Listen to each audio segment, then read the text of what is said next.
আল্লাহ নবী বলছেন, ইন্না আতাখাউফু মিন উম্মতি, আমার উম্মতের উপরে আমার আশঙ্কা, আমি খুব ভয় করি।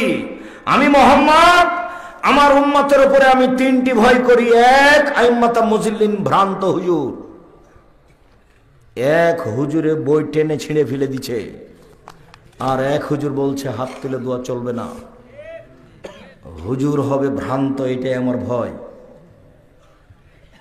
শাহনগর নয়, নগর মাদ্রাসার মাঠে এক বক্তা বলছে, আর আজকের কথা নয়, অনেকদিন আগের কথা।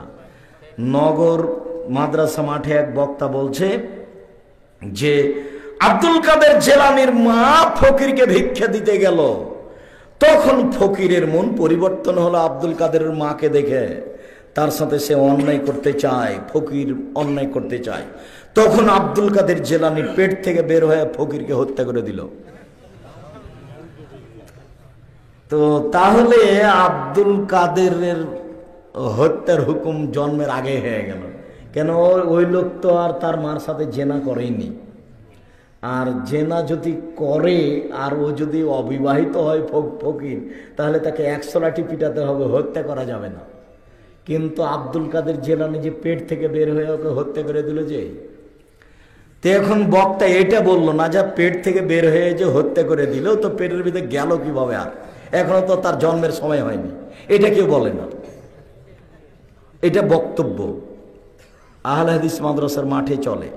সেদিন কি ঘটেছে সেটা আমি বলছি না। ডেমাজানি হাই স্কুল মাঠে মনে হয় 92 সালে ঘটেছিল এইটাই।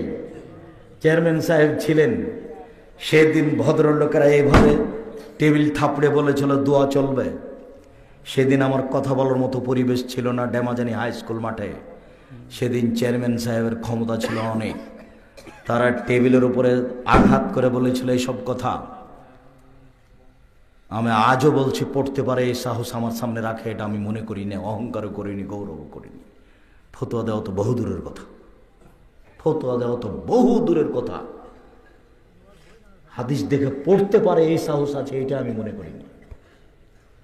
খালি খুলে পড়বে, অনুবাদ করবে। বলেন তো, আবু হুরায়রা বলেন রাসূল সাল্লাল্লাহু আলাইহি ওয়াসাল্লাম বলেছেন, কোনো একটা হাদিস সুন্দর করে পড়বে, অনুবাদ করবে, যেখানে জের জবান নেই। আর আরেকজন লাফালাফি করছো, আমার অনেক দিনের ছাত্র ইয়েতে জান্নাতপুরে গোবিন্দগঞ্জ গাইবান্ধায়, পড়তেই শিখেনি, খালি লাফালাফি করছে। চাঁপানেগঞ্জের ভাষাতে জোরজার মল্লুকতার, জোরজার মল্লুকতার। আমি এই কথা বলে আপনাকে খাটো করতে চাইনি জনাব, আপনি সম্মানী হয়ে যান। আমি আপনাকে সম্মানী হতেই বলছি, এসব কাজ বাদ দেন, যেটা সঠিক সেটা করেন। হাত তুলে দোয়া করার 42টা সহিহ হাদিস আছে। কতটি?